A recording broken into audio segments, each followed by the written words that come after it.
One tree. All right.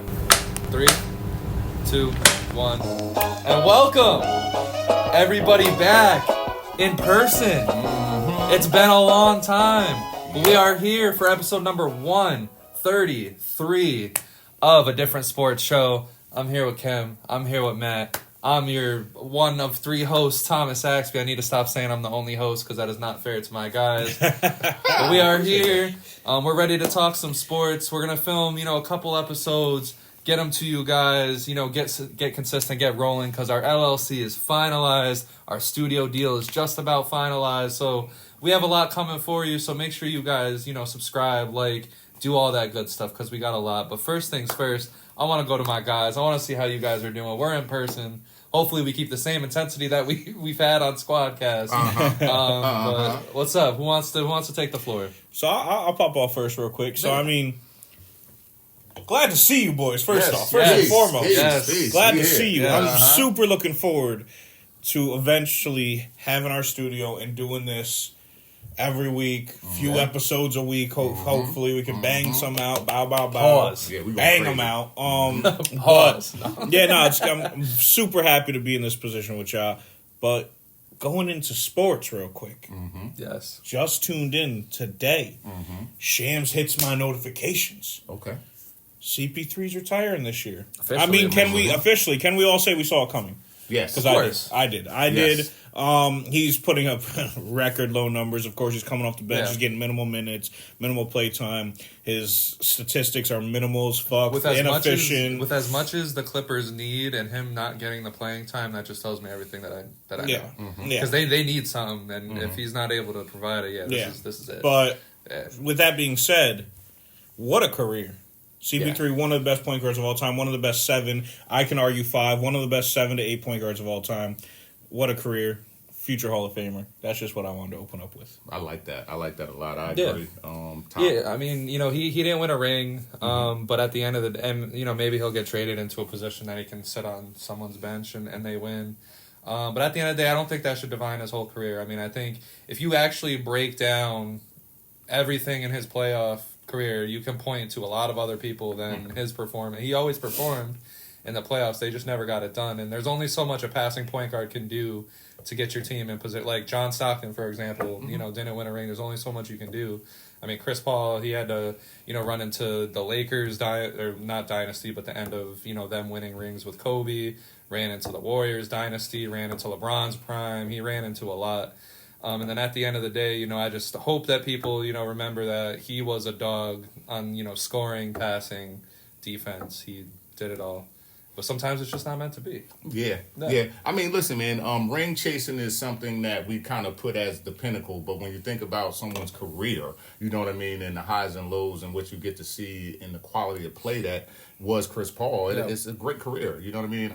Not having a ring is something that a lot of NBA stars, a lot of the top 100, not a lot, but, quite a few, don't have. You know what I mean? So it happens, he's going to be there. But listen, man, I'm going to take a different spin, man, because I appreciate everything y'all said. My boys just kind of told y'all everything. Make sure y'all like, comment, subscribe, man, so that y'all be a part of this conversation and join it, man. We got some big things coming. Yes. Next time y'all see us, it's going to look a whole lot different, man. We're really excited about it, right? But listen, man, let's take another turn, right? I want to say without question, right, this generation's boxing GOAT that I think most people will agree has been Terrence Crawford, right? We just saw him go undisputed from 147, 154, all the way up to 168, where he defeated Canelo Alvarez, right?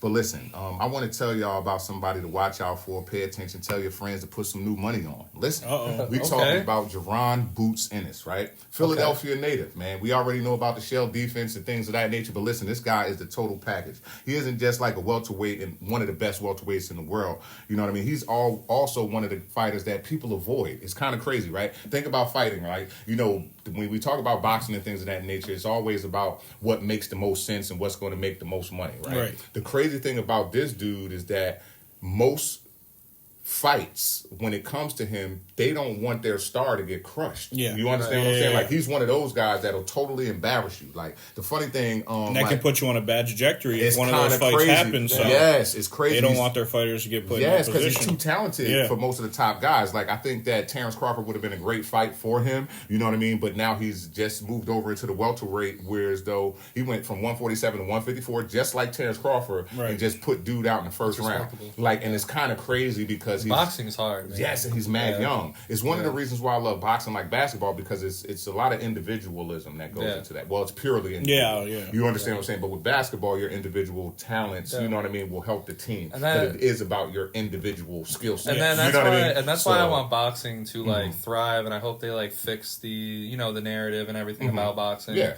Because in my opinion, UFC, it's real easy to just lay on a dude all match, or just overmatch somebody just because skill sets or whatever. Boxing, you're literally just standing on your feet throwing and blocking punches, so there's a lot that goes into that, and to be dominant at that, angles, you know what I mean, like it's so much. 35-0, 31 KOs, you understand what I'm saying? Monster of a man, you understand what I'm saying? 31 KOs and 35 and 35 it's wicked.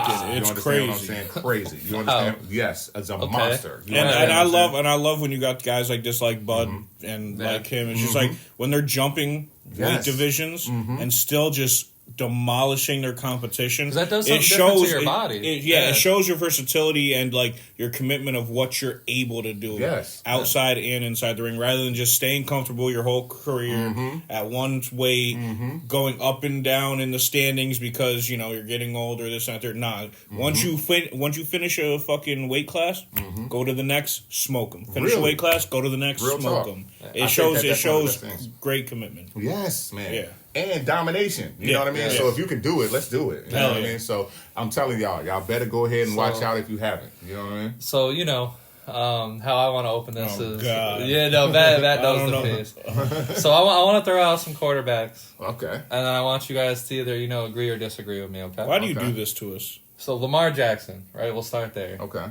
You guys would agree that he's had some pretty talented teams and has failed a bunch in the playoffs. You would agree, right? Mm-hmm. Okay. Sometimes his fault, sometimes not his fault. Right. Sometimes he can do better. Dak Prescott has had some really good teams. He's failed, whether it's his fault, his coach's fault, whatever the case may be. Joe Burrow. Joe Burrow's had, I know a lot of narrative is the O-line and all that. You would agree, okay. Jalen Hurts, he won a ring, but mostly the narrative is that, it wasn't of his own doing, so he still gets shitted on. Okay. Now, what all these have in common is what Josh Allen has in common.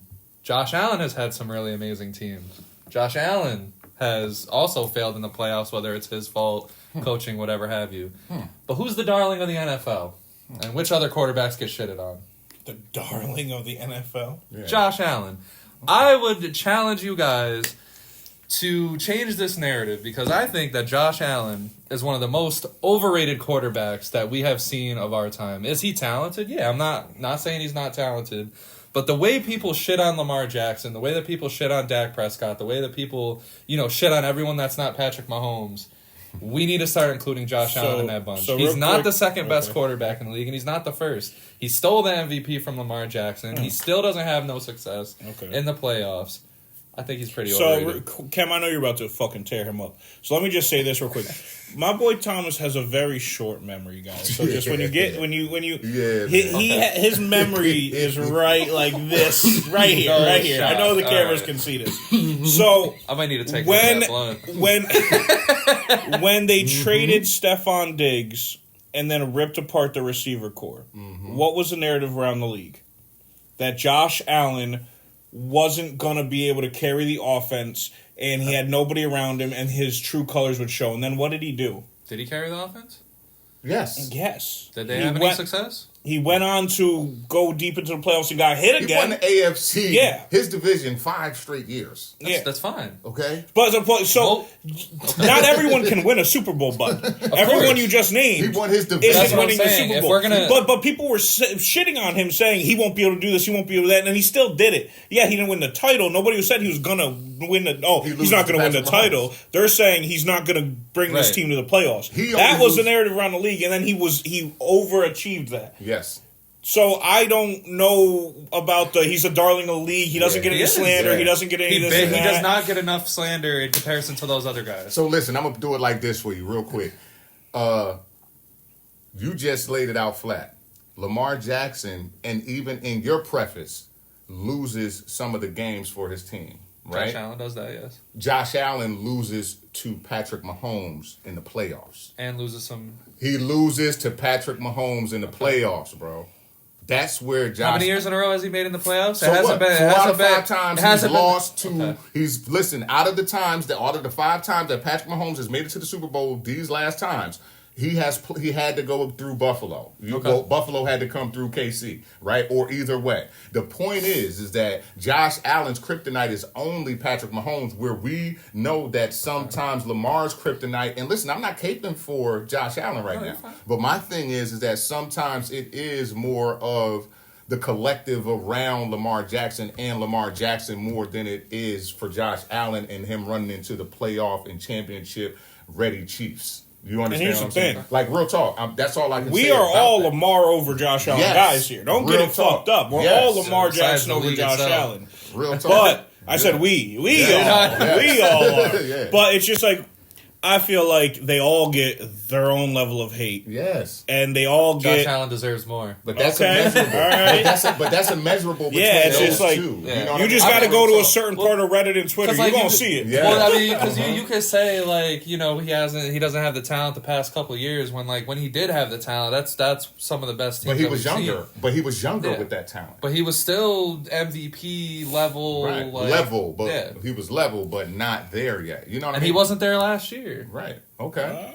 I think that Lamar Jackson and Saquon Barkley for sure should have had more votes or however they did over. I agree. Yeah. Without a doubt. Yeah. But we can't say that he didn't have a hell of a year. Oh, he did. Yeah, we cannot say that he didn't have a hell of a year. For sure, but he had a hell of a year, but he stole an MVP. Yes. All right. I thought Lamar deserved it. Yeah, no, I thought even though the amount Saquon was doing what he was doing, I thought that's Lamar's what I'm saying, passer rating and everything like that. The amount of touchdown to interception rating and all that, he bro. He busted Josh Allen's stats almost every single one, and Saquon Barkley had the story. No, yeah, we all agree about Lamar over Allen. Yes. But it's just like, you can't. I don't know about. Well, I don't know. I mean, because like where he loses. Well, because what I've seen, like those quarterbacks that I've seen, like Joe Burrow without the the O line, how it's consistently gotten worse. Lamar Jackson has had teams where they haven't had the talent that they've had some of these years. You're gonna make me cape again. You gonna tell me that the Bills haven't progressively gotten worse? In offensive roster talent? I would say this year, yeah, of course. Okay. But I'm saying, like, we've seen Lamar Jackson without talent do a lot still. We've seen Dak Prescott without talent do a lot. We've seen, I can't even say Jalen Hurts, but, Joe Burrow. We've seen countless Joe Burrow guys had that consistencies. Joe Burrow has had, come on, you're doing this again. Joe Burrow has had consistencies. He's had Jamar Chase and T. Higgins the whole time. Lamar Jackson has had Mark Andrews. Jamar Chase, he played all the way back in college. Yes. I'm saying, like, Lamar Jackson has had Mark Andrews the whole time. Okay, he has been. No, don't play. Like, don't Mark play Andrews with Mark is Andrews. Cool, but he's cool. Man, he's integral to the success. Bro, of he how was like their Baltimore number one football. receiver for like years in a row. Right, because they were the number one rush. No, they were the number one rushing attack in football. Damn. What are you talking about? They were the number one rushing attack in football. What are you talking about? You got to understand. When your tight end is your number one fucking receiver, that's an issue. No, it's not. Not if you're the number one rushing offense. Gronk. Yes. That's why. If you're the number one rushing offense, you're not going to have a high. There's a difference between Mark Andrews and Gronk. What are you talking about? You know what I mean? That doesn't. No, that was a consistency with which Lamar Jackson had, in which we're talking about why Josh Allen deserves criticism. His team has gotten progressively worse. I'm going to stay on track. Belt to ass. Yes, man. Dalton Kincaid, all them. They've gotten worse, but Josh Allen doesn't help that. Stephon Diggs, all of them. Listen, man, you got me. Come on. All right, so that's cool. I got Ken Warren. Let's dig in because I'm going to get smoked again. So AJ Brown is disgruntled. No, I got it. That's okay. That's okay. Mm-hmm. So AJ Brown is disgruntled. So for the past couple weeks, it's been a little bit worse because now he's actually speaking out in the media. He's actually answering. Like, this is the annoying part. He's actually answering every question with deep thought and everything. That's the annoying part. Besides that, there's media trying to pit Jalen Hurts against AJ Brown. When I think it's clear through AJ Brown's answers. It's with the the offensive coordinator and the way the offense is being run. Obviously, Jalen Hurts, the quarterback, leading that offense, but more so towards the coaches because he did make a comment where he said, okay, well, if I'm having a down year, then Saquon, or if I'm having a down year and I'm a step behind, then I guess Saquon's a step behind as well, which kind of, I think his issues lie with the offensive coordinator. What do you guys think? What is it going to take, or is this done? I like that he is bold enough to say the things he's saying. Yes. But maybe don't say some of the things the way you're saying it. Do I think it's an offensive coordinator issue 100%, but it's also just like, but it's like, it's past the trade deadline. It's past, like, shit ain't happening for you right now as far as, like, you wanting out. Might as well lock in, try to get so this just lock in. And, yeah, if you ain't just gonna get the fucking, the fucking attempts towards you and shit, man, just do what you can. Not shut up, but like just deal with it and just go somewhere in the offseason. That's what it is. Just deal with it and go somewhere in the offseason because nothing's going to change at this point. We're too late into the year, in my opinion, for something to now change. When the team is still rolling, it's not like they're at a struggle point like KC or Baltimore. They're in a good spot. They're too deep into the year. They have their flow. It's choppy, but they have their flow. I don't... Just deal with it, man. I don't know. Yeah, so what I can say is all right, so just to kind of coordinate everything happened where he said everything on Twitch as well as the stuff in the media and things like that. And then we saw the game after that where they force-fed him and everything like that. And it still wasn't like you know what I mean, like a big, you know what I mean, day for him, right? So two things can be true, right? I'm going to be honest with you guys, right?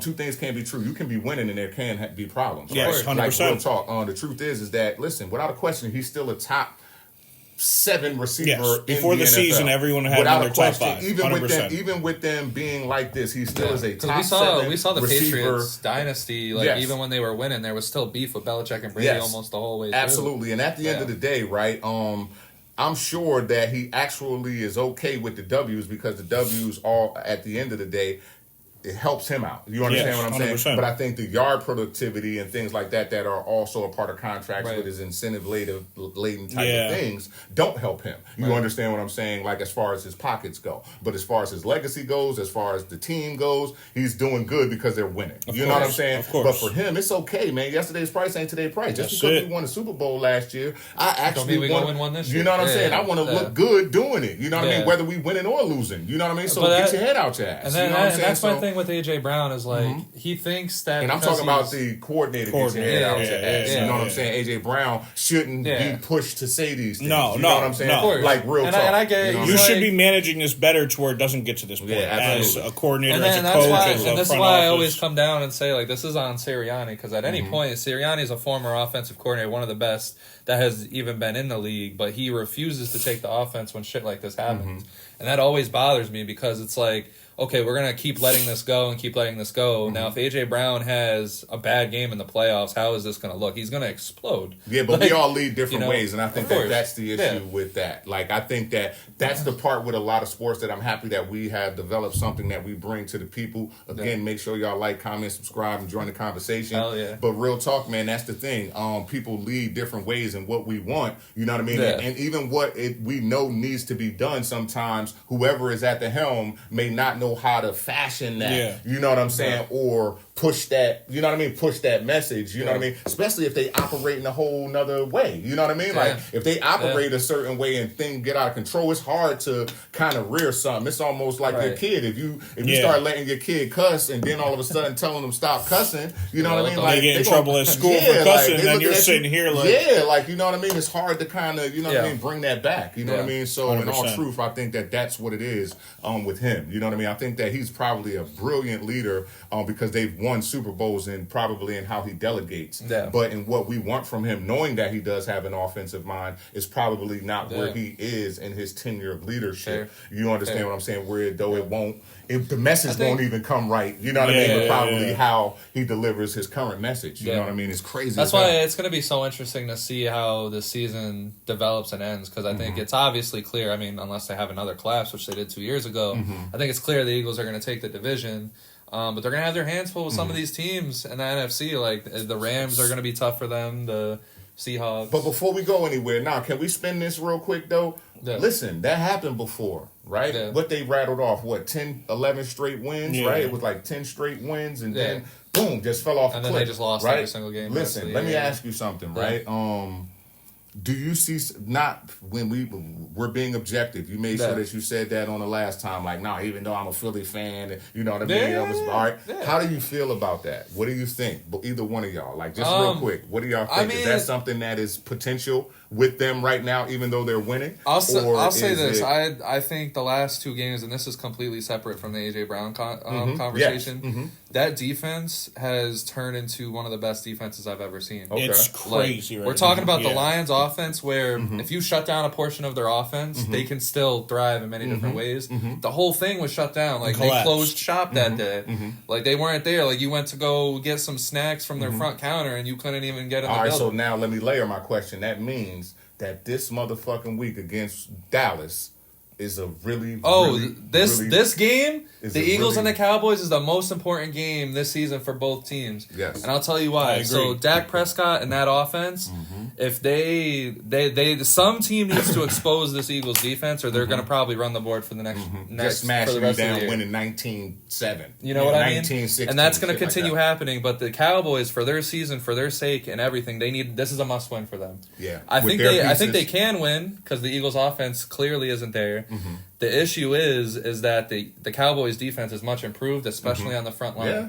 Jalen Hurts is going to get pressured all year. Oh, my boy is making me happy right now. Jalen Hurts, also, his offensive coordinator has designed no run plays for Jalen Hurts. So this is where it's going to be interesting. They're going to have to design run plays for him this game. Because they coming. Yeah, so they're going to be there. They're going to be all over Hurts. They're going to be all over Saquon. And they're going to have to get creative and win. And that line, I think it'll be like a field goal game. In and out of it. So. Yeah.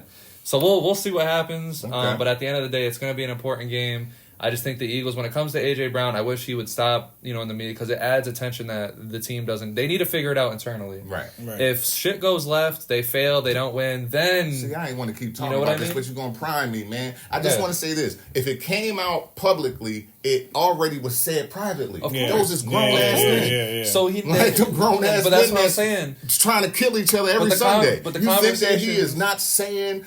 what he has a problem with in the locker room, in the confines of just them But that's the thing. We've been hearing about this all year. So whether you in the media or not, you being in the media hurts the team a little bit more than you not being in the media. I don't think it does, because I think there's an understanding within the gang of this is what it is, but we trying to make it better. You don't know if A.J. Brown is actually taking the helm of trying to get the dude kicked out of there. I'd love to know. You understand what I'm saying? Yeah, like, you know what I'm saying? That's true.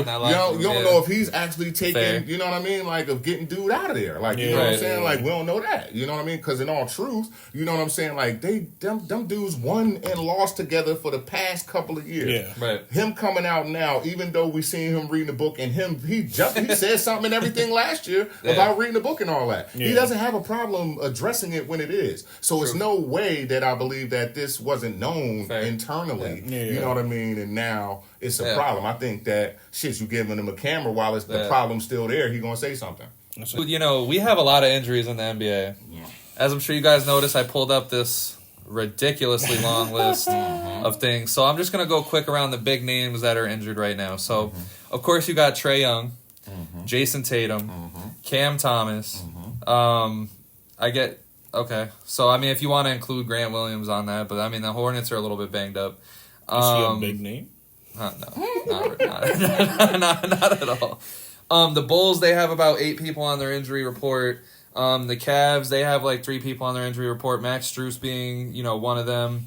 Darius Garland has been on and off that list. The Mavericks, obviously, Anthony Davis and Kyrie Irving. And then, for whatever reason, Dante Exum still in the league, now out for the year. He had a good last year. Yeah, but this is like the 7th time he's had a season-ending injury. I feel like. True. Yeah.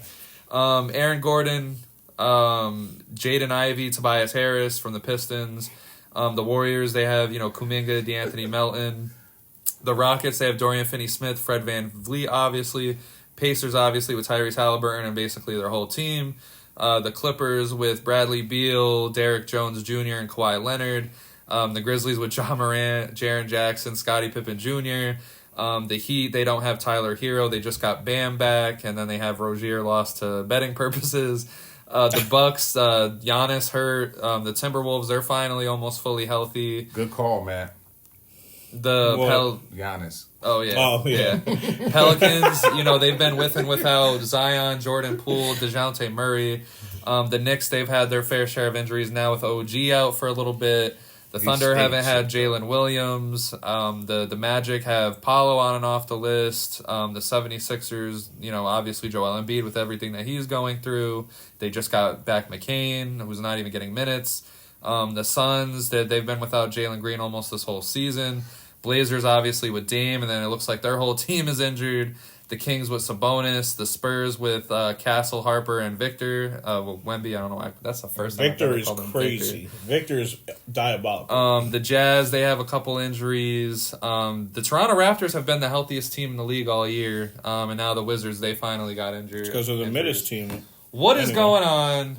What is the fix? I feel like what's different? Every team is just really banged up right now, and it's been terrible. I feel like the last 2 seasons, we've also talked about this around, usually a little bit deeper into the season, but, it's just comes down to these guys just have way more miles on their bodies already coming into the league than we've ever seen before.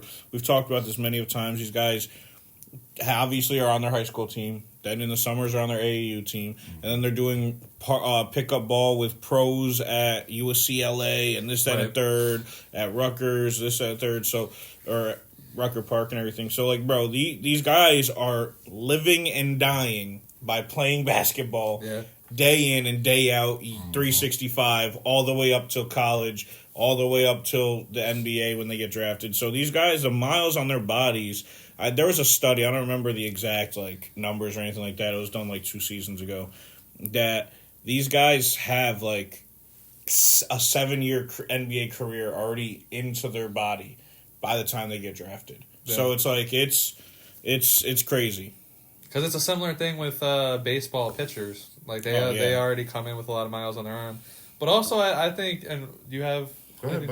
My biggest thing is and we heard it with some of the coaches after they get fired and stuff like that teams aren't even practicing like that much anymore. Practice is not a real thing because they're really trying to protect their players. I almost think putting, and it's weird to say, putting more miles on their legs, keeping their bodies fresh all the way through, used to the action, used to everything, would benefit them more than, okay, we're not going to practice, we're not going to do it, we're just going to throw everybody in a game, hope for the best, and that's where I think all the injuries are truly coming from. But you do bring up a good point. I like that. No. Do not walk back what you just said, young man. You just said something real powerful and real fly. I'm being real with y'all. I 100% agree. Yeah, I'm being real. Pretty fly. Yeah. You hear that? Fly for a white guy. I'm fly. Real talk, man. You did some real shit. That is it. Listen, man. I don't got no sympathy for the weak in 100%. In no area of my life, right? Yeah. In everything we do, we know that we are to practice. You understand what I'm saying? I don't care about what you can do in the gym. Because you're naturally athletic anyway. So we need to work on the components of your game that need to be refined so that we can have endurance, longevity. That's understand what I'm saying? And we build our lifting, around that. You know what I mean? The way that basketball used to be, the training of basketball, the way that it used to be. It doesn't have to go back to the way that it used to be played, but that is the reason why those dudes were durable, willing to swing. You know what I mean? All of the shit. Because they're getting beat up every night. You know what I'm saying? They're getting beat up. You know what I'm saying? So at the end of the day, with being beaten up out of the game, it has been totally taken out of the game. You know what I mean? That part is out of it. Yeah. But what is there now is these flashes of athleticism that are not sustained. Yeah. But we know for sure that we got mixtapes for NBA players that you can't really make no more. That shit, there's gaps in that shit. You know what I mean? Dudes look totally different in one iteration to the next. You know what I mean? It's a crazy thing. You know what I mean? So listen, man, you hit something very powerful because that's what it really is. You know what I mean? It's not about what you do in the off season because you're supposed to do that anyway. Yeah. Basketball is a way of life. That shit is 365, bro. It's in you know what I mean? Football. It literally is, man. Because football and the biggest contact sport has lesser injuries than the NBA, lesser injuries than the MLB. If you look at it percentage-wise, but that's because they practice and they practice a lot, week long, and they have the most players too. That's what's even crazier. Yeah. They have more players on the field. Yeah. They have way more physical contact, and they have less injuries. Yeah. And guys like Tom Brady, spends money in the offseason to literally get hit. LeBron did too. LeBron $1 million a year. They take Steph therapy Curry, literally for their body to take hits and stuff. And the thing is too, this is 100% in agreement with what you guys are talking about. And this isn't like shade at these specific players, so I'm saying this. But if you were to be in the gym doing these practices, you wouldn't have, like Tyrese Haliburton, when he did that fucking right pivot and then pump fake and then he shouldn't have had his foot that far extended. You should have known that because you should have been running that in practice for hours and hours on end. His foot should never go that far extended ever in your life. You bring up a good point. It's just like that's repetition. Your body would know not to do that because that's too far of an extension. Given yes, he was injured, he had the calf and everything like that prior, and he forced himself to play. But still, it's like God damn. You bring up a good point about the Achilles injuries because every injury we see, it's literally that extension of the leg. Same thing, over and over and over. So you would think in practices they would start gearing away from that extension of the way that the foot is landing on some of these plays. That's the only thing that's hard. The only thing, like the repetition helps. You know what I mean? Like it's like he said. But it's a natural movement. Yeah, it's a natural movement that remember, like when you're making a move, you have to plant in some kind of way. You're not like, you know what I mean? Like you're trying to have a fast burst in a certain direction. But it's that long extension of your leg where, because the leg shouldn't be doing that. It's the same thing with pitching. Like people shouldn't even be pitching. You know what I mean? But it's a different way. And then when you're making different moves, it's the way that you're planting your feet. You know what I mean? 100%. And you have to burst off. And I like your take about the they come in with miles, but at the end of the day, this is why they're millionaires. You know what I mean? Like 100%. You have to dedicate your that's what justifies the million. Because there's a lot of people out there like, oh, these guys get paid too much money. No, they dedicate their whole lives to it. The money is there because we pay, to get merchandise. We pay to be there. We pay to get the league popular. So I don't like. You hear that, WNBA? Sorry, my fault. So yeah, like while I agree, like they do come in with too much miles, it's like you got to earn that shit somehow, and that's why they get paid the way they do. And I don't think it's too much miles, like because at the end of the day, it's something that they would have been doing anyway. Like it's some you know what I mean? Like when it comes to baseball, I would agree it's too much miles because we shouldn't even be moving our arm like that anyway. No, you shouldn't be playing it like not like that, but like you know what I mean? Like I'm being real. Yeah, it comes with the game. Yeah, it comes with it. Like you know what I mean? Like the point of sports is that, like, you know what I mean? Like we figure out who is more dominant and more endurable, you know what I mean, through this shit. Like, you know what I mean? Like health is a statistic. Yes, bro. Like when you talk about like somebody's career, health is brought into that. That's why like Jordan and LeBron, Jordan had the one season where he was injured earlier in his career. But then LeBron hasn't really been injured. 82 games for like a 5-year stretch and like 7 out of 8 years or something. Like, so we're gonna have an open floor discussion, some basketball talk. Where do you guys want to start? Who wants to open it up? So it's funny that we were just talking about this because I wanted to actually go more depth into that, but I wanted to add a little something to it. Okay. So we all remember Game 6 NBA Finals right before the game. What happened in the huddle for Pacers? Does anybody remember? Siakam selling his soul to the Illuminati. Since that game, they won Game 6. And then, obviously, Hallie went down. Game 7. Lost Game 7. And then in their first 12 games, they lost 7 players in-game. If you want to go back into the fucking preseason, it's 11 players in those 16 games. So you're saying Siakam risked everything and now they're 2 for 14. I think Siakam did some voodoo magic, sold his damn soul to win that Game 6, and then he got shut the hell down by whoever he sold his soul to because they have been terrible since. God won that battle. Yeah. That's just something I wanted to my whole thing is, like, I get it. Pacers have like 7 guys on their injury. Sometimes we catch players doing some shit, but what was he really doing there? You know what I mean? Everyone's in the huddle. He's over here. He just without his, like the Undertaker. Right, without his did you mean to just put your head up and pray or something? Like what I've prayed many of times and my eyes have never flipped to the back of my head. I'm glad you bring that up though. I mean, because what the Pacers are showing is that this is kind of how valuable Tyrese Haliburton is to that team and what they have created and everything that's going on there. Because if you guys remember, I mean, the Pacers have never really been the healthiest team. They've had their injuries every single year. I mean, last year, they didn't have Benedict Mathurin for almost a whole year? Or was that the year before? It was the year before leading into last year. Yeah, and then last year they were beat up, but they still made it through. because they were healthy at the right time. But this Pacers team, I mean, I like their direction. They're trying to keep it together as much as they can so that when Tyrese comes back, it'll feel similar. But I don't know. What do you guys do if you're the Pacers right now? Do you sell off some of these pieces like Nesmith and Nembhard and Siakam, or do you continue to hold, get the big draft pick? Because I'm not saying they're going to make the playoffs, but I don't think they're going to remain this bad all season. They have too much talent to sit here and just be like a bottom 5 team the whole rest of the way through. Right. Yeah, so I mean, like I said, I don't remember if this was the episode that we didn't put out or anything, but I remember saying like a month ago that as trade deadline, get Siakam, ship him out at his highest value you possibly can, and help build that team more around for when Tyrese is coming back this season. Yeah. So I think you take Siakam, you get rid of him, bring in some nice pieces, and just fill that team out perfectly around Halliburton for when he comes back. But what do you think, Kim?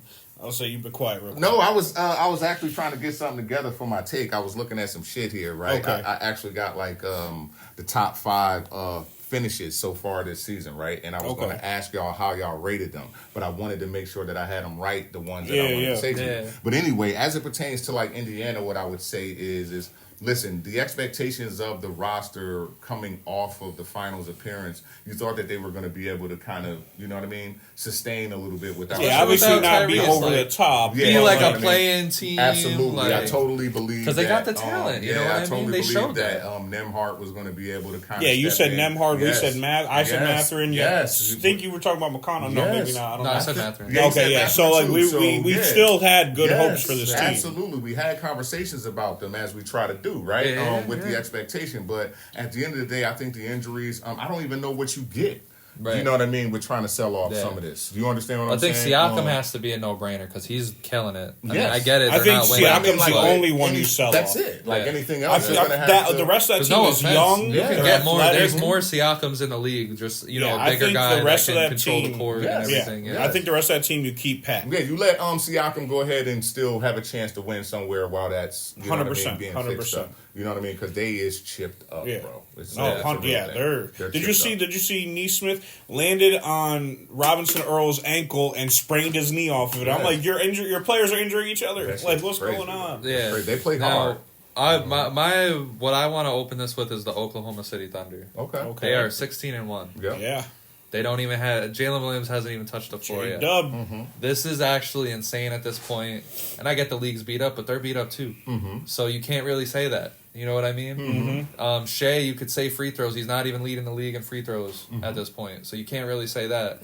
At this point, I think it's time that we just appreciate greatness. I think they're going to run this back again. Obviously, God forbid something happens to Shea. But the team, the way it's set up, like this is a team coming off of a championship. This is the 3rd best record after the Celtics way back in the day, and then the Warriors. It's ridiculous. I can't put it in I really can't put it in the proper words. When you said it's ridiculous, it just brought back Boogie Cousins that one game with the refs and shit. It's ridiculous. Because I don't know how you beat them. They have a little bit of big men. They got a little bit of passing. They got a lot of bit of defense. They got a lot of bit of offense. They have it all. I don't know what team actually beats them because I thought really highly of the Lakers, and then I get, the Lakers are all also beat up, but then when they played that game, it was like, I don't know what LeBron kind of adds to that situation to prevent them from losing that game, because it was a smoke show. If you stop Luka, I mean, that's kind of... That's not true. I can tell you, if we want to go X's and O's, I can actually tell you what LeBron brings to the table that was missing. I'm not saying he doesn't bring... in that. Of course, I'm not saying he doesn't bring anything to the table. I just don't think he brings enough to where over a 7-game series, the Lakers can beat the Thunder. What do you mean? It's about matchups. Like basketball, once we break it down, like once we're in a series, like we picking on people at that point. You understand what I'm saying? Like you finding who to pick on at that point. Of course, you're still going to. What the thing is going to be is OKC is always going to be OKC, but the advantage is the other team that if they are concrete in what their defensive scheme is and have offensive players like more than 2, like because OKC doesn't have with J-Dub out of the mix, like they're playing very good team basketball, right? Very good. I love Case and Wallace. Just to, you know what I mean? Yeah. Just to, AJ Mitchell, Case and Wallace, bro. Throwing Case and Wallace on my parlay has been really good. Yeah, straight dog, right? Like straight dog. But what I can say is that with teams like the Lakers that have 2-3 guys, right, that can do it, it poses a problem for OKC at that point because you can start picking on people. Fair. You understand what I'm saying? Like, not like that, because they are the champions. Yeah, you understand what I'm saying? And until somebody else poses a threat, I think that that's something that, you know, is just an ideal that, you know what I mean, has to be done. Yeah. You know what I mean? But when it comes to, like, the Lakers... we ain't even gonna get into that right now. Because you ain't gonna get into I'm not gonna get into that comparison or anything like that. But one thing I will say is, before this episode, me and Ken were actually talking about the Thunder and everything. Yes, and we were talking about how they have one of the best offensive ratings in the league. They have the best defensive rating by far at a 103. The next team is at a 109. It's crazy, and like we're saying, this is being done without J-Dub and everything. But let's be real though. Last year.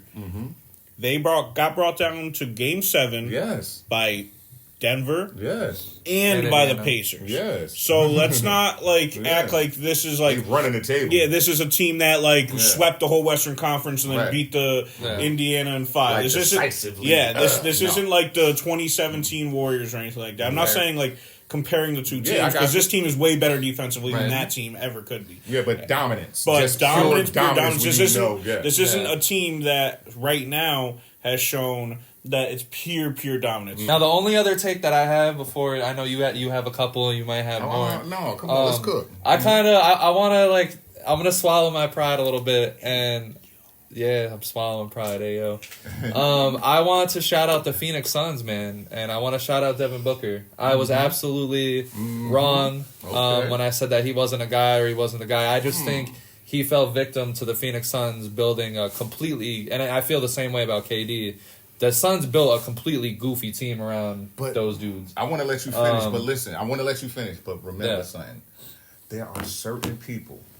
Bro, my bad. You're like, Kevin's just looking into my soul. Right. There are certain people, bro, that when they go to an organization and the organization get them the bag, they actually align with the beliefs of the organization. Right. You understand what I'm saying? Like, they paid Devin Booker twice. Right. Not and one they're time, paying twice. now. You understand what I'm saying? Like, he is a Phoenix dude. He's trying to win with whatever they have. You understand what I'm saying? That's Kobe shit. And what I'm saying that's now Steph shit. Like, you know what I'm saying? Like, I like what the Suns are doing right now, specifically. Even if they don't win. Because they got their star.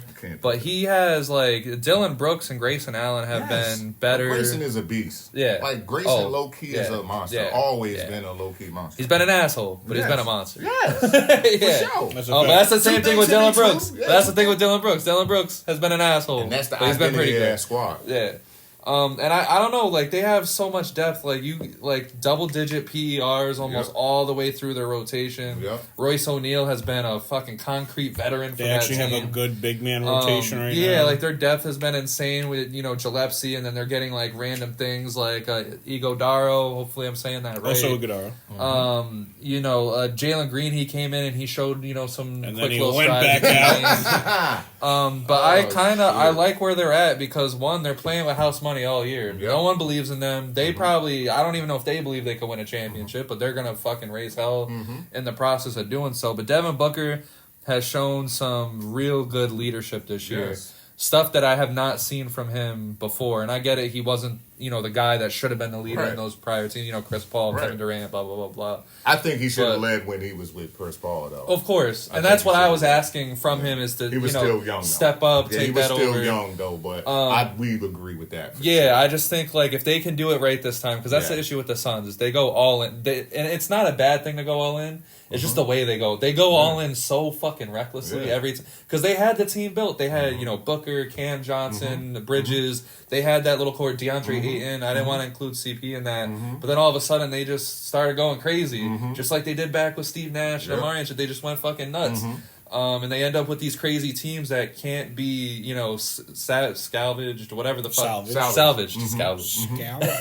That can't be salvaged after it's over. But what they did this time is they put a bunch of random shit together, but they also put the depth behind it to actually support it. We back in studio, so I keep looking at my boy, y'all. So, he's cooking right now. So I like it. I think it's healthy. I think, let's see what happens moving forward. I mean, even Dylan Brooks is... I mean, I had my shit to say about Dylan Brooks, but, especially this year... with them boys, his offensive game has been fucking I just want to say something simple. It's basketball. Yeah. Them dudes been seeing each other.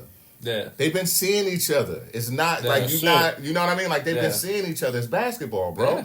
And at the end of the day, like you get a collection of dudes that been seeing all the other dudes and never cared about them dudes anyway. Yeah. Yeah. And you got somebody that is official with D-Book. Yeah. Like them dudes gonna ride for him. D-Book has been a top 13 player in the league for the last handful of years, if not a little bit more. Yes. The only slander I've ever given D-Book on this podcast, as long as we've been going, is when Sin was was on here saying that he's the best player in the world. And that's where I had to. He said outside of Jokic, he was the best player in the world. So that's what Sin was saying, and I had to fight that. It's just like of course, you're leaving out Giannis, you're leaving out Luka, you're leaving out mad people. But outside of that, I've shown nothing but D-Book love on this show, man. He's one of my favorite players. He has that instinct. I love it, man. Yes. So I knew he wasn't going to go down without a fight this year. I just didn't know how the rest of the pieces were going to work. That's why I put him for a leading scorer, because I thought he was just going to go crazy. But what's ill about it is mad even. It's good around the board. And I think I think I'm honestly confident. I think the Suns will get a chip eventually with Devin Booker in uniform. Okay. I'm not saying this year. I'm not saying next year. Definitely. I just still got years. He's young. He got 10 years left. 10 years. His trajectory though has been perfect for like. He's been a part of the best team in the league. He's been a part of the worst fucking team. That's what I mean. You remember that shit? I know y'all remember that shit. Yes. Them teams were bad in the beginning. Yes, he's seen it all. He's seen it all, and now he can kind of put it together and be the leader that this team actually needs. Yes. Because it's just what they haven't had. I mean, even back, you can go all the way back with Steve Nash. Was he cool? Was he a cool point guard? Now let's have another conversation. So was the swap? The swap was actually a good swap then. For Houston getting KD with veteran leadership and Jalen Green getting a collection, you know what I mean, with the collection I with Devin Booker's leadership. I'm holding out. Wait and see. Not to judge, but I'm saying like, as far as fits, 100%. As far as fits go, right? It's actually looking like a good fit because what Devin Booker can do for Jalen Green is kind of empower him. Yeah, you know what I mean, to be consistent. You saw that. Exactly, because that's what he's doing with Dylan Brooks right now. Right, where nobody else besides Dylan Brooks because Dylan Brooks is just running up, popping threes, fucking. You saw that comeback win. Funny, They were down 8 or some shit with 40 seconds left, and it was just hustle. Yeah. Dylan Brooks was in the thick of it the whole time. No, that team is great. I love it. You guys have any other takes before? No, because I wanted to keep. You said something about keep it short, so I only had one in there. Mm-hmm. So boom. So. What player would you rather have on your team today? And I want you guys to pipe in as well when we make the shorts and stuff for this. Mm-hmm. Would you rather have Cleveland? This is for you, LeBron James. Would you rather have the prime Miami Heat monster get anything he wants, LeBron James? Or would you rather have the old man shooter, good leader, LeBron James? Which one would you rather have on your team? So for me, I'm going to start this off. I feel like the best... everyone says prime LeBron is 2013 LeBron, which is very, very good argument for it. It's should have won Defensive Player of the Year. Arguably should have won Defensive Player of the Year back-to-back in 2012 and 2013. Both of those winners did not get on all defensive first team. Okay. Then when you go to... Cleveland LeBron, which is who I'm going for. Okay. I feel like he is the best. He had been through it all. He had won some titles. He had lost more titles. Pulled that Cleveland ring out of his ass. Who was it? Stephen A. and Colin Cowherd saying LeBron isn't one who's just going to give you 40 on a random night. He popped out and gave you 40 back-to-back with Kyrie putting up 40. Even when they said that, I was like, what y'all doing? Yeah, LeBron was still at the point where he could carry a team. He could lead the team in all statistical categories. He was a dog, still athletic prime at that point even. I feel like Cleveland LeBron, he had all the IQ. He still had the power. He still could drive the lane. He still had the athleticism. I feel like that LeBron is the pinnacle of what you can pick for what you want for LeBron. What you think? Man, I just had to look it up because I was kind of... I don't know. I want you to go first. I want you to go. You want me to go? Listen, I'm going with Miami LeBron. I ain't even going front. I'm just going with just for the statistical numbers. You understand what I'm saying? Like that 27, that 8, and that 7, and 294 games played with them is great. He still averaged the block. He also averaged the block in that time, and he also averages steal. Yeah. Okay? So at the end of the day, those stats and what Dwayne Wade did for him what that first finals appearance and what Jason Terry did to him. You got literally a different LeBron James out of that was able to go back to Cleveland. You know what I mean? This one is for you. You understand what I'm saying? So I got to go with the Miami Heat, LeBron James. Dang, to be the tiebreaker, I'm sorry, Matt. I think I got to go with Miami because you're talking about dude flying over the court on defense, almost won defensive player of the year. Maybe should have won defensive player of the year over Marc Gasol. No, definitely should have. And then on offense, he could get anything he wants. Yep. I mean, maybe he wasn't shooting threes as well as he was shooting when he came back in Cleveland, but he could still shoot that three and still make that three. I mean, he was still doing it. And the way he thinks, and the way that he would get into the paint, the way that he would dominate, I think I would rather have that. Because, Cleveland LeBron, did he dominate and all that shit? Yeah. But then there was also he was one of the worst defenders in the league. Not because he was actually the worst defender in the league, but because, he would take breaks on defense to continue on offense. Yeah. And then on top of that, there was, questions everywhere else. And then with Miami, man, it was just... Yeah, from a dominant standpoint, 100% what y'all are saying. Yeah. I feel like from an IQ standpoint, I feel like Cleveland, second run Cleveland LeBron is the smartest player we've ever seen. Yeah.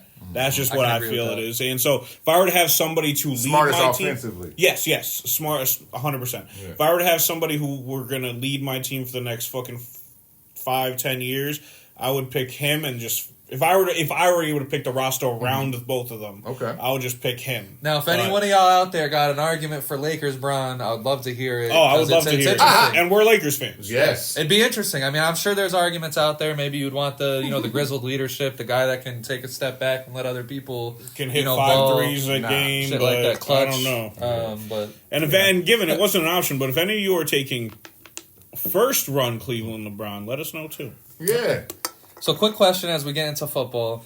I want to know who you guys trust more. The Indianapolis Colts with Daniel Jones or the Seattle Seahawks? So, if we're doing team. Yeah, man. I'm doing Consider everything. I'm considering everything. I'm doing Colts with Daniel Jones over Seahawks with Sam Darnold. The whole thing matters. We're not talking about one player. We're not talking about just offense or just defense. We're talking about the whole team. And I feel like right now, this year, right now, injuries, how the league is looking right now, I'm going Indiana. Okay. Or Indianapolis. We were talking about the Pacers. Go ahead, you go. I'm gonna disagree with Matt. I'm gonna go with the Seattle Seahawks, and the reason being is I think it does come down to Daniel Jones and Sam Darnold for this argument. The reason why I say that is because the Colts and the Seahawks, they have similar defenses. They're not the best defenses in the league, but they get the job. They get the job done. They have their impact players. Yada yada yada. But I think what's going to happen is that teams in the AFC are a lot smarter than people give them credit for. They're going to shut down Jonathan Taylor. So I think it's going to come down to what Daniel Jones can do. And then for the Seahawks, it's going to be the same thing. There's going to be teams that are going to stop that running game first to see if Sam Darnold can beat you. I would have a lot more faith in Sam Darnold, one, because he got his shit punched in last year when he was on Minnesota. I think he's learned from that. Yes, he did have a bad game against the Rams, but the Rams are fucking phenomenal. So what, it's going to happen. Now, if he continues to have bad games, maybe I'll change my take. I'll change my ways. But I trust Sam Darnold way more than I trust Daniel Jones. I mean, you're starting to see it these last couple weeks, not just last game, but these last few weeks. Daniel Jones has sputtered a bit, and we've seen him, on the Giants. Granted, he never really had an offensive line. I would just trust Sam Darnold a little bit more in that situation. So listen, man, for me, it's the path to the goal is who I'm going to choose. I'm going to choose, right? So if I were to just to choose the path, right, and to kind of just take it that way. Thinking about the AFC, I think both of y'all laid it down and talked about the smarts of the AFC, the craftiness, the veteranship. Yeah, because a lot of teams are struggling, but they're still going to have to see the Ravens. They're going to have to see the Bills. Still going to have to see the Chiefs. Everything that's on the AFC is purebred. That even though it may look away in the standings, it looks a whole different way come November. The narrative. You know what I mean? November football and everything like that is more. So that shit's different. You know 100%. What I mean? Type of thing. So now when thinking with the NFC, right? Daniel Jones has won a playoff game. Yep, but when thinking about it this way, though, I don't believe that Daniel Jones can kind of make it through the gauntlet that is the AFC. Like if it comes down to Daniel Jones, you know what I'm saying? Just because of that gauntlet. Yeah. So in this way, I love Sam Darnold without a question. I would have to choose them. I think that, of course, you talked about his shit getting punched in last year. That's who punched his shit in, you know what I mean, last week. You know what I mean? Which made him through the 4 interceptions. Yeah. Same exact team. You know what I mean? So at the end of the day, I do think with the additions that was made with Rashid Shaheed, with Njigba still being as good as he is, he's going to start getting comfortable. Yeah, with Sam Darnold. And a comfortable Sam Darnold, and that's the difference. Like, a comfortable Sam Darnold is better than a comfortable Daniel Jones. Yes. Because a comfortable Sam Darnold could throw 400 on you. Yes, and easily. Then Sam Darnold, if you even watch the game with the 4 picks, it wasn't like they were still in that game. Yeah, it wasn't a blowout. They still covered. He still almost, you know what I mean? He almost had the big comeback. Yes, so that would have been ridiculous. Yes, so at the end of the day, in this one, I'm leaning Sam. Okay. You know what I mean? I got to lean Sam. Yeah, no, I get it. Boom. Yeah. Mm-hmm. So instead of doing the Week 11 takes, kind of like what we did last time, what's your biggest NFL take that you have right now? You know, I want to be a troll and say that the Bears got a chance. I want to be, a troll and say Justin Herbert stinks, but I'm not going to have a troll take. Well, maybe this still will be a troll take. I think that the Carolina Panthers are going to be okay with Bryce Young. And I know you hate that take, Matt. But what I've seen from Bryce Young last week after he took steroids, I don't care. It was a great Bryce Young took steroids and came back in and threw for 400 yards, was hyped. He has that whole locker room behind him now. I think the Panthers will be okay as long as their front office can, keep continually, gradually building this team. They need an offensive line, of course, but I really, really, really, really think, because the defense is looking, phenomenal. They obviously have to fix their offense. But if Bryce Young can perform like the way he performed last week, and we've seen shades of it over the course of, these 3 seasons that he's had, I think they can be okay. I think that they, especially with how the NFC South is looking, with the Falcons, how about that fall off for the Falcons? My God, they're in a situation now. Mm-hmm. And then the Saints, they're starting Tyler Show. And then the Buccaneers, at some point, they're going to have to move some money around because of all the dudes they're paying.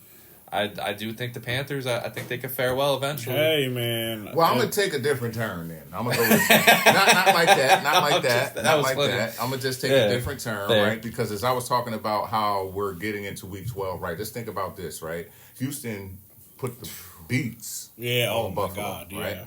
That young elite. How about Davis Mills, man? Yes, man. Yeah. Listen, Davis Mills. Not only. What about Will Anderson? What Bro, what? Let's think about that trade, man. Yeah, the trade that everyone criticized. Yes, you know what I mean. Like 6 times they got that. And I said it on the pod. I said Will Anderson would be a generational defensive player when they did that. Listen, most people knew, right? But a lot of people were trying to play him. No, I'm gonna be honest. They were trying to play him. You know what I mean? Because they think that the hype wasn't real. But this man is really the real deal, and the rest of that front is really crazy. But listen, I think that not to talk about a team. Let's talk about Week 12 in its total. This is what I say my take would be, right?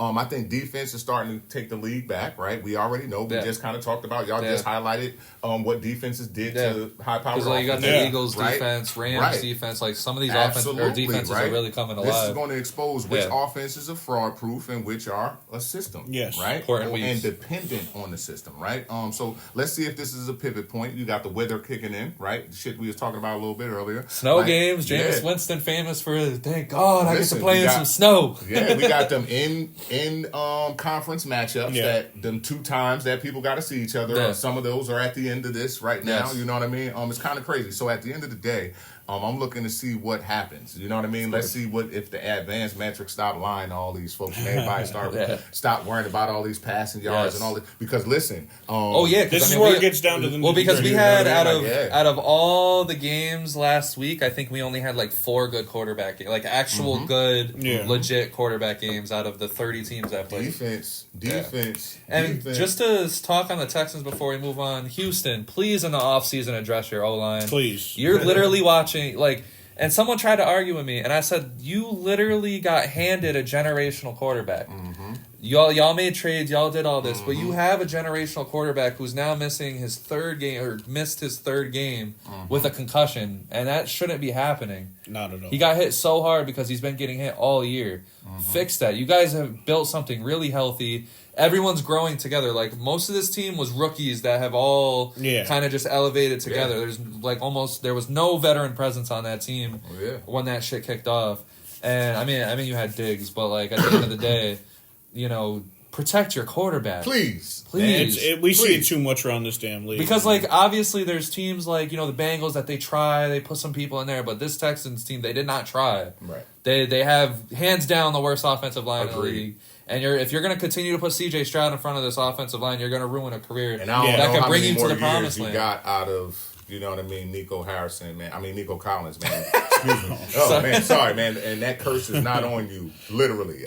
Nico Collins, man, because this guy's willing to do anything. He's a beast, He's a monster, you know what I mean? Yeah. And he hauls them all in. You understand what I'm saying? Like he gets hurt a lot because C.J. Stroud has to throw these hospital balls because he don't got fucking time to like, we don't know how much time he got. Like, we know that C.J. got time. You know what I mean? This is his third year. You know what I mean? But at the end of the day, come on, man, get it right. So let's jump into our betting challenge. Yes. Kem is up by 2. Yeah. Matt's up by 2 over me, so I got to make a big comeback. Yeah, man. So who wants to go fighting first? for my life to get first. this. Me go first. You go first. Yeah, you got the shittiest record right now. Oh shit, bud. All right.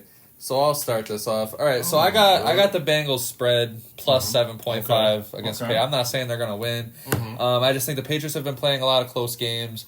They're starting to feel the pressure. They're starting to see, teams are starting to actually come for them and game plan a lot against them. So I think the Bengals with Joe Flacco, somehow Joe Burrow still wasn't cleared to play this game, by the way. I think, Joe Flacco at this point is just fucking playing with house money, the rest that he got to give this league. I think they'll cover that spread. I don't think they'll win. I think they'll lose by like a field goal or some shit like that. Okay. Secondly, I got Jared Goff over on yards. I think, every time the Lions face a team that they're very much more better than, they show out. And that's kind of how it is this year. Okay. If they face any challenge, they lose. But if it's not a challenge, they look like fucking primetime Lions. Okay. The next thing that I got... Oh, man. Do I even... Oh, no, I can't do that. I was going to say the over on the Saints and Falcons game, but that would just be me throwing shit away. I got Lamar Jackson with an anytime touchdown. As far as I know, the last couple weeks it's been around like plus 120, 150. I think he's going to score against the Jets. You're going to start seeing this Ravens offense look a little bit more like it should. This is a game they need right now, too. Yeah. Easy competition to get their... They need to absolutely smack the Jets. That's what they need to do, because the Jets, they benched Justin Fields for a second time this season, so we'll see what happens there. And then, you know what? I got the Steelers over the Bears. I think they cover... well, actually, damn, they're the underdogs in this. Yeah, so, I'm going to take them straight then. Yeah. I'm going to take them straight. I think the Steelers, they had a really good game last week. I know there's a lot of question marks with Aaron Rodgers, being hurt. But that defense has just been too damn good. And I think the Bears, it's dangerous what they're doing. What they're doing is they keep getting the game down to the fourth quarter where Caleb Williams has to do, one impressive drive to win the game. I think it's going to take a lot more than that to beat the Steelers, and I don't know why. I mean, I guess because they're the home team, 7-3. I just don't see why they're favorites. Okay. All right, so I'll go just because we're gonna go up the ladder. You winning right now, big dog. Okay. So to start off, I also have Steelers money line. You can't do that. No, I'm just playing Magic. It's already in. It bet's in. Yeah, I got mine that are in. I'm just fucking. Yeah, fucking. Theirs is at a plus 120 to get that win over the Bears. Next, I got Travion Henderson to get 60-plus rushing yards against the Bengals. I feel like should be a good showing for him. He's been getting a lot of reps in. He's been getting a lot of play time right now, and I love him actually becoming a very good piece for us. Then for Minnesota, I have Andrew Van Ginkel. Is it Ginkle? Ginkle? I hate his last name. It's for him to record a sack over on Green Bay. Okay. I like that. He's very active. Okay. To get to the ball, so I love that. And then I got Patty over on his passing yards. Not bad. Okay. So listen, man. We here to get y'all the money too, man. So check it out, right? Real quick, man. Y'all kind of highlighted just a minute ago, man. The boy threw 448 yards and 3 TDs, right? This week they got a prime time spot that I'm looking at them on the money line. Okay. This is a nice one too. This is plus 275. Just play with this one, y'all. Just play with this one. This is the Panthers money line at San Fran. These are best that I put in. Damn, they're that much of an underdog? Yes, let's get that money. All right, listen, man. We got another game here that is going to Bryce be. Bryce have to pop another perk. Yep, this is good. I'm telling you. Seahawks Titans, right? This is an anytime TD. All right, plus 130 for my man Kenneth Walker III. We already know what it is. If Smith and Jigba or Shaheed don't take it to the house, Kenneth Walker's going to run it in within 20. No, you ready to go, man. You good to go, man. No problem. All right, now listen, man. You guys talked about the Bears-Steelers game, so I'm going to stay in tradition of that game. But at the end of the day, it's not on the money line. My bet in that game is going to be a DeAndre Swift anytime TD. Okay. All right? Go get that money. All right? These are 3 bets that I'm telling you that you could take to the house. All right? Let's go get it. Fair enough. All right, so let's start, gearing towards the end of this episode. So we're going to do different or not. So I just had ChatGPT run me a whole bunch of names. I'm trying to sort through them real quick, so just give me 1 second. I'll cut this. Okay. I think we got some good names here. We're going to do 3 NBA, and we're going to do 3 NFL. How's that sound? Players? Okay. Yes. Okay. This is going to be a good one. Okay, man. Let me back my little clip up, man, because you be bugging with this sometimes. These guys different, man. Oh, man. We did Tony Romo already, right? Tony Romo is different. Psych. Oh, my God. Damn, bud. We've done so many of these, I don't remember. Son said Tony Romo different. Psych. All right. Yeah, I got it. The absolute shade. All right. A little bit. All right, so boom.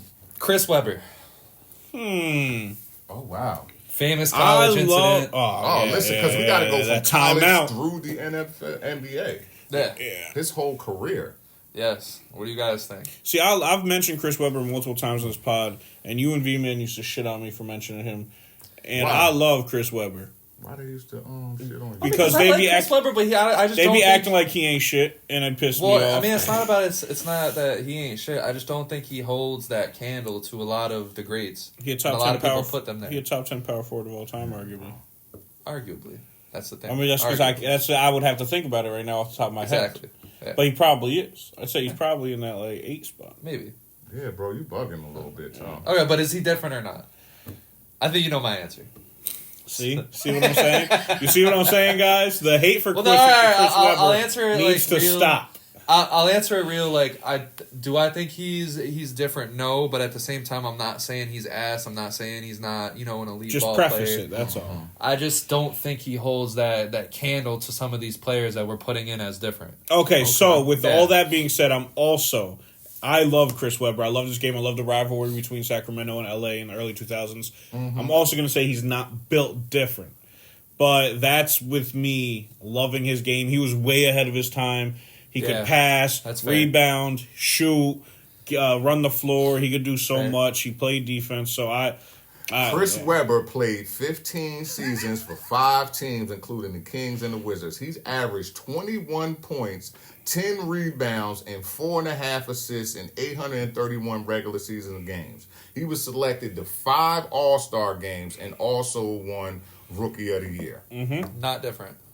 He was inducted in the Hall of Fame in 2021. How the fuck is he not different, y'all? Is every Hall of Famer different? No, but come on, bro. 15. Well, like I said, I'm not saying he's ass. I'm not saying he's not elite. I'm not saying he doesn't deserve Hall of Fame. All right, now listen. Only because who have we said no to? It's hard. I'm trying to compare it. I don't remember. And this is what I want to ask. So because we're having a good it's whatever you think. Nope. But yes. All right, bet it's whatever I think.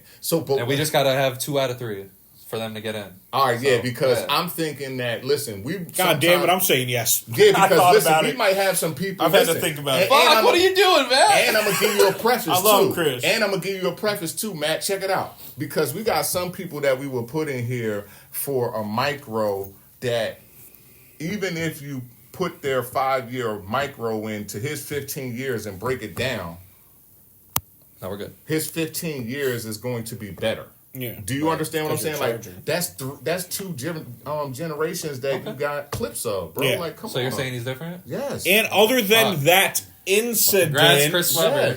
He had a phenomenal college career. Right. The Fab Five, gang. Yes, what are we talking congrats, about? Chris Webber. Okay. Ben Wallace. Yes. Oh shit. That defensive output is ridiculous. I can't deny that.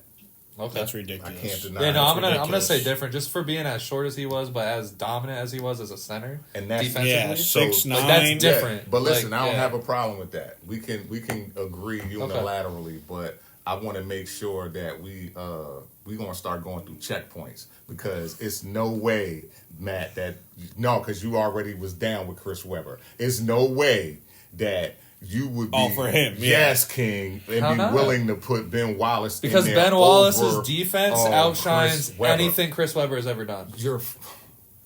Bro, his defense alone was a huge pivotal point of a championship. Listen, you need to go watch Golden State back in the day with Latrell Sprewell and these boys. Like, you understand what I'm saying? You got to go watch. Listen, man. Listen, bro. Like, I'm not even. Because we're near the end, so I'm trying to cool off. But I need y'all. Come on, we got a fun episode coming up. You gotta, bro. Right. Like some of that shit, bro. I mean, like it's hard, man. Chris Webber. That's what makes me me. Chris Webber with the ball head coming from college into the NBA. Watch them just his first 3 seasons. As this progresses, I think we're gonna have to have Matt in the middle, me and Kem on each side. Bro, because you definitely the neutralizer. Kem's gonna pop me one of these days. He's the neutralizer for sure. All right, Chris Bosh. Yes. See. Whoa, no. I don't think my yes is that easy, but I just want to hear what you think. I love Chris Bosh. Because for me, I feel about him. All right, look how my gang. Look, I feel. Hold on, Chris. From Toronto to Miami. Yes, he's different. I was about to say because him and Chris Webber are real comparable, and he's got titles.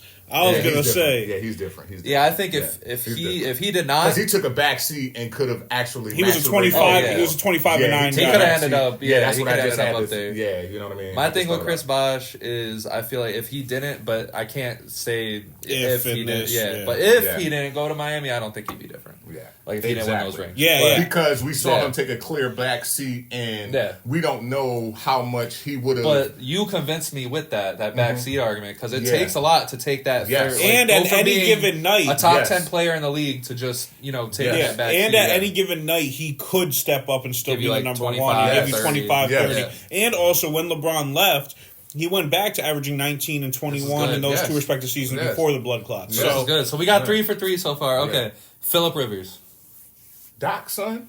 No, what? Oh, Phillip Rivers is a quarterback. Oh, my bad. He thought Austin Rivers. Yeah, he thought Austin. I didn't think Austin Rivers would get mentioned on this pod. Oh my god! It took us 133 episodes, and Austin Rivers is finally on the show. Nah, he had to have been brought up at some point. No, never. That's funny. Had to have. Never.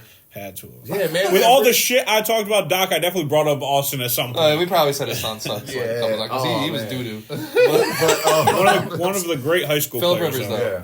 I'm going to start this off by saying, no, I love Phillip Rivers, though. I love his game. He's a dog. Love everything. Like, I just, all the playoff losses, all the coming up empty, coming up short. Brett Favre are the original Vicodin Kings, bro. Yeah, Brett Favre. Fuck Brett Favre. He ain't different. They played through pain, man. Yeah. They played through. You guys ever seen that Brett Favre documentary? Yes. Fuck Brett Favre. Sorry. And plus, Phillip Rivers had like 11 kids, bro. Yeah, He had one recently. He had one more. I'm gonna say no as well, but that's a tough one just because he fought for everything he got out there. Bro has a kid for every playoff loss. Yes, he's not different, bro. He's different in that way, but he's not different. Okay, that's cool. All right, Cam Newton. Yes. Okay, is that easy of an S for you? Yes. Okay. Yes. Before Matt goes, you're saying yes? Yeah. Oh, okay. My fault. Yeah. I mean, gonna say no. I was gonna say no, just because like he was an icon. His one MVP year, everything that he did that year, hell yeah, fuck yeah. If we were doing this by individual years, yes. But if you look at the overall body of work, it is kind of a little disgusting in my eyes. But I do see 100% of what you're saying. Yeah. But it's just that one. I agree with you guys. He was an icon for that year. That year was one of the best years we'll ever see. He was an icon. And he was running that shit. Listen, so the year that he made the MVP was a great year, but all of the years leading up to them, like even being in contention and them going to the Super Bowl, like those dog years, he was very, very good, bro. He was really, really different. Like he was really, really different. All right, last one, Ezekiel Elliott. Oh man, this is a good one. I think if he would have never left them the first time and then came back. Bro, he was so good, man. You know what I'm saying? Monster, like if he would have never left the Cowboys the first time and then came back and then was only good for a yard and a half. Matt says no. I know you're probably going to say no. I'm only going to say yeah because it was like he was the one running back that you'll ever see that like every week he's on the fucking game plan. He's like circled 90,000 times. If he never left Dallas, I hated him. He's one of those bigs. Damn, if or maybe or this that, but okay. Yeah. So you were saying no? Yeah. All right. So officially added to this list is Chris Webber, Ben Wallace, Chris Bosh, and Cam Newton. Okay. All right. Basketball swept. All right. So remove one player from NBA history.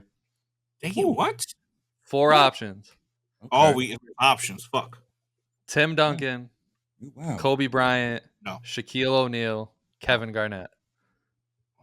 Son, what are you doing? Oh, man, I knew. That's the reaction I was looking for from Matt. Son, what are you doing? This is wow.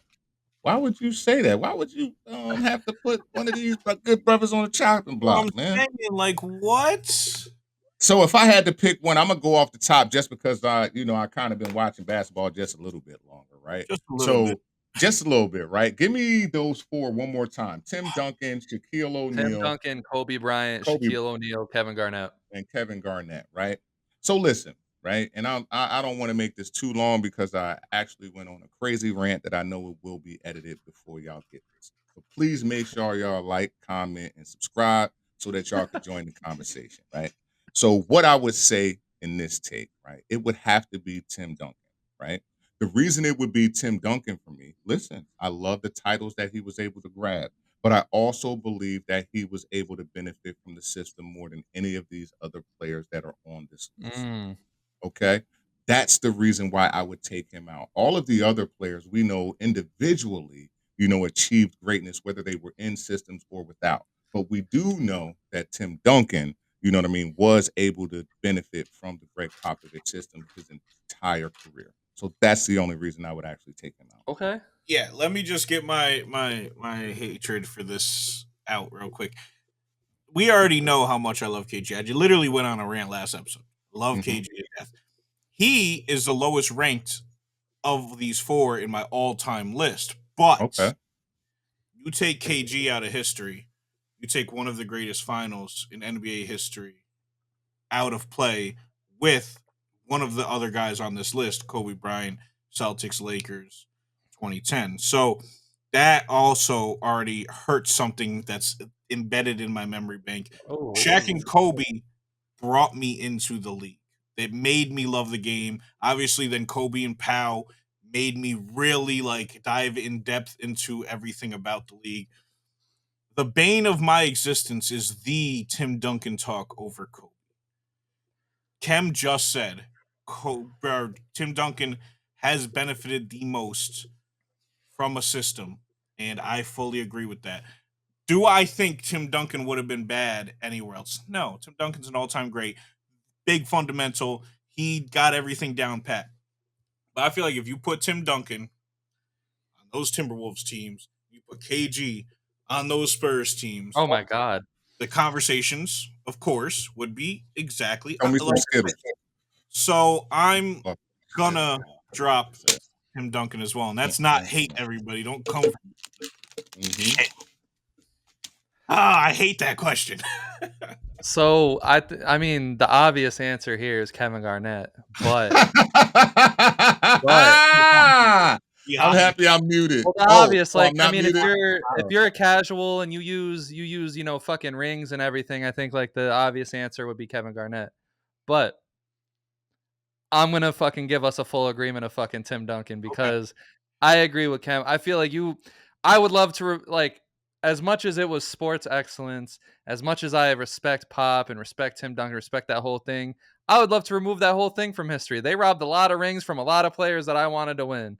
So fuck it. Fuck Tim Duncan and fuck the Spurs. Take a whole dynasty out of history is wicked. Well, yeah, because if we're removing Tim Duncan, I mean, say what you want. The system benefited him, but if you you just straight up remove Tim Duncan, the main piece of the system. So of course. But damn. Sorry, Tim, man. We love you on this pod, man. We love you, Tim. We love you, Tim. But when we have to, do what we have to do, that's what had to be done, unfortunately. All right, so boom. So we're gonna play which ring meant more, which ring, was the more heavier ring.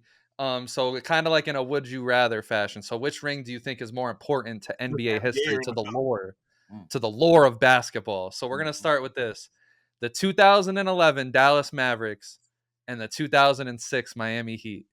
Which one do you think is more heavier? Now, obviously, this is the Dirk run and the Wade run. meant more, this has to be the Mavericks because like it's their only one they've ever had, right? I'm not mistaken on that. Mm-hmm. And also, yes, the first one. If Wade doesn't get that, do they team up together because they teamed up because Wade knew how to win? Does LeBron go there if he doesn't have a championship and knows how to win? Probably. They're still great buddies. They loved each other. Banana boat, boom. They probably still go together. But yes, it got Shaq his fourth. Yes, it made Wade a top 5 player in the league. 2009 definitely helped swell the average. Maybe the greatest run in playoffs history. I think the greatest run in playoffs history is 2011 Dallas Mavericks run because they took out the Blazers with fucking Brandon Roy in them. They took out the Lakers, defending champions. They took out OKC, the young OKC, but they were on the come up. And then the Heatles. I think that is the greatest run in NBA history. Okay. You agree with that, Kem? It ain't nowhere near the greatest run, but I love the run. Single man run, my best. Single man. What the only thing I would counter to that is the young D Wade. That's young D Wade. That's older Dirk. You understand what I'm saying? So at the end of the day, how Wade was able to carry the Heat at that time, with Shaq being, an elder statesman at that time, and him literally showcasing his talent. You know what I mean? Like, he was literally on the deck basically every play. Do you understand what I'm saying? So at the end of the day, he was making sure that they won. Of course, Dirk did the same thing in his own fashion. But at the end of the day, what Wade did, man, this is a toss up for me. I usually don't get caught in this type. And it's funny because Wade did it against the Heat. Yes. Did it against, or Wade did it against the Mavs. Dirk did it against the Heat with LeBron. You understand what I'm saying? So it's kind of crazy. That's also another reason it was against LeBron too. Yes. I think you know what I mean. And that flu game from Dirk. Yeah, he choked up. He wouldn't. He let Jason Terry go crazy. Like, you know what I mean. It's kind of, you know what I mean. Yeah, the Unks won. Like the old heads, they got one. I think I'm going with the Mavericks more. Yeah. Go with it. Right. I'm with y'all. We good. All right. So the 2011 Dallas Mavericks and the 2019 Toronto Raptors. Come on, bro. That's easy. We just highlighted that has to beat the highlight that we just put up for Dallas.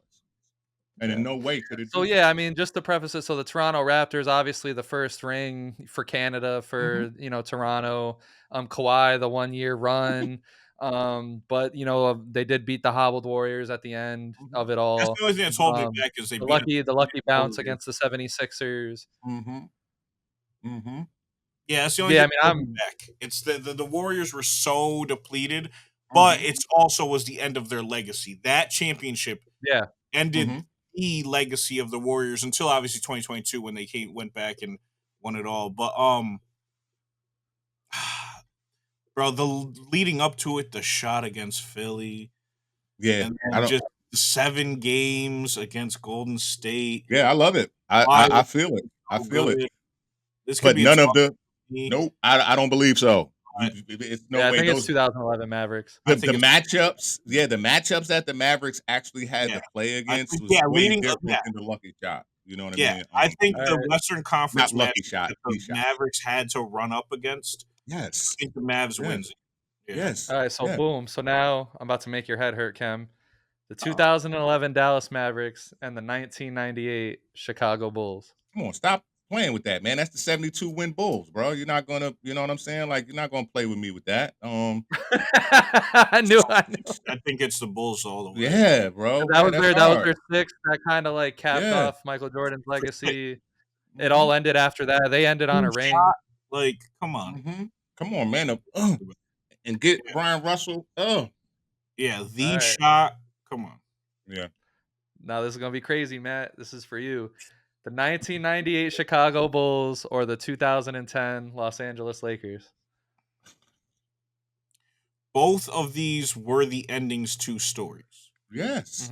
So, as far as like history of basketball, I think Jordan's probably means more because 98% of people's fucking go, or like, no, I'd say 60% of people's GOAT now because it's flopped all over. LeBron, yeah.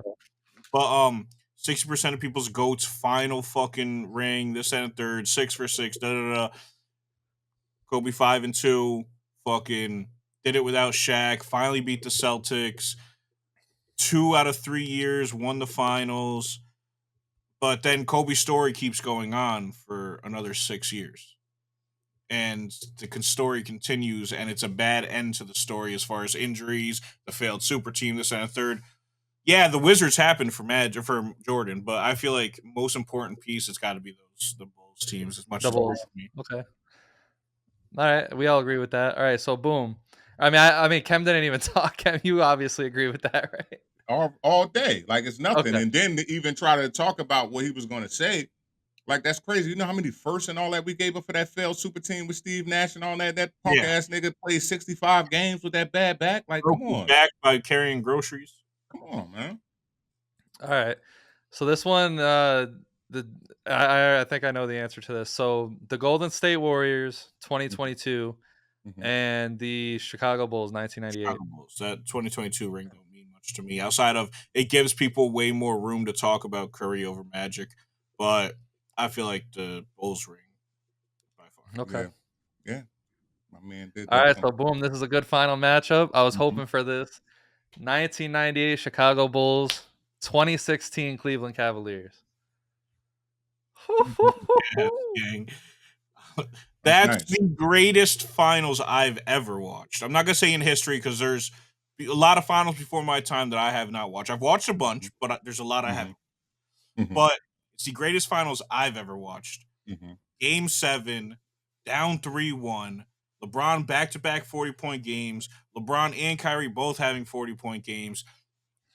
Fucking, it did so much for like fucking bringing the fandom to basketball or back to basketball.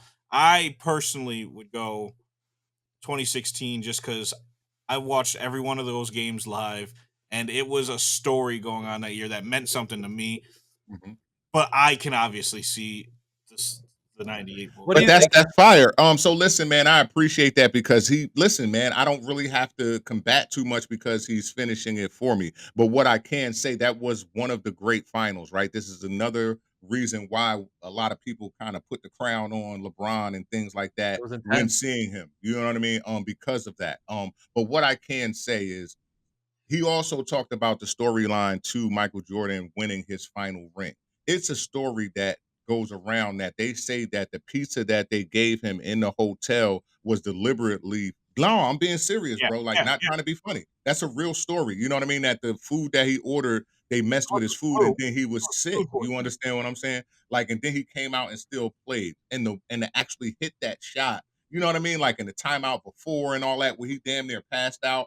Man, and that was the end. You know what I mean? Regardless of what we saw in Washington, right? That everybody who was a fan, just like we know about LeBron James, that was a play for him to get ownership stake. You understand what I'm saying? It was not to put Washington in contention. So we do not need to act like that's a part of his playing story. You know what I mean? So at the end of the day, man, that walking off like that's it for me. That's hard. Yeah, no, I get it. I'm the decision maker. So before I make the final decision on this, I got a question to ask you guys from this scenario. Okay. And it's gonna base my answer on literally this sole question because I think it's as close to a tie as you can get when it comes to this because maybe it's the last ring of both LeBron and MJ's career. We don't know if maybe LeBron gets another one. But as of right now, 2020. Oh, the Lakers. My bad. We got the bubble joint. Yeah. My bad. It's their most important ring in their careers. That's what I meant to say. So my thing is, if you take this ring away from Jordan, is he still widely known as the GOAT? And if you take this ring away from LeBron, is he still widely known as the GOAT to, most people? No, I think that 2016 ring helped tremendously. Go ahead. Thank you, my boy. But it was already for Mike. Want me to tell you why? Because he hadn't lost. He hadn't lost Mike at all. When Mike retired with 3 rings, they were already calling him the GOAT. Yes. You understand what I'm saying? Before he won a single ring, Sports Illustrated was already calling him the greatest player. What I'm saying? So this was the third. This was stupid, but I think if LeBron doesn't win that 2016 finals, the GOAT discussions are not had as much, if at all. At all. Yeah, at all. So my answer is going to be the 2016 Cavaliers. I'm sorry, Kem, but my thing is like the dynasty of the Bulls, the legacy of Michael Jordan, I think was already solidified with or without. Because I think if the Bulls lose that one, and yeah, maybe they're 5-1, Jordan 5-1. I think a lot of the talk would have been about how, okay, this team was dysfunctional. They had all this shit going on. Like, shit just happens in sports. Whereas if LeBron loses and the Cavs lose, now we're taking away like Cleveland's only sports championship and I don't know how many fucking years. And then on top of that, when it comes to fucking LeBron, like, yeah, if he loses that, he's what? At the time, he's like 2-6, I think, in the finals or some shit, 2-5. So yeah, he would have gotten crushed. I don't even think he makes it to the Lakers after that. Right, but y'all just said that this puts him into GOAT talk. So he's saying that one means more. Yeah, how does that mean more when Michael Jordan is actually playing to keep his team together, to keep his coaching staff together, to keep his commissioner, even though it's going to be blowed up at the end. But whoa, that story is before that. So this season is the season that ends it all anyway. So the point is to win it. You understand what I'm saying? And to go down to have that great record and everything like that. It wasn't nowhere near in the balance of how will LeBron? Well, it's okay. It's no, how, how we assimilate winning, how we look at winning in our mind. I look at Jordan doesn't. I don't give a fuck about a what if GOAT. I like a GOAT continuing on more than a what if GOAT. I don't give a shit about it, so it's okay. It's all right. I don't not even like that. I don't nah, bro. I mean, not even like that. On no funny shit. No, because I don't care about the what if conversation versus a longevity conversation. You know what I'm saying? Like y'all already said that's if what if now that's what put LeBron's in the conversation for the what if conversation. If he loses that, he's not even in the conversation. If Michael Jordan loses this, he's in the conversation and even more scarier. That's what I mean? It means more because it weighs more. It weighs more on where you put each of the guys. Yeah, two back to back. If Jordan doesn't win that, he's still there. But doesn't 2 3-peats? His legacy. If LeBron doesn't win that, he's not there. It means way more to his legacy. And with that being said, we're gonna go on and get out of here. We hope you guys liked our first episode back in the stew, back in person, whatever you want to call it. Make sure you guys like and subscribe, all that good stuff, because we got a lot coming. We have me and V-Man. We have another episode coming around the corner. Playback. We're going to have a playback episode for you soon. We're plotting. Yeah. We're trying to figure out what times work. Just get in tune because we have a lot coming on the video game side, anime side. Media in general. We have media a lot in general. We have a lot of content coming. We're gonna it's gonna be big. I'm truly appreciative of everyone that's on the ride with us. I'm appreciative of my guys. Make sure you guys out there have a good day and night. Keep supporting us because we're just gonna keep pumping. Pause. Join that conversation, man. You made it this far.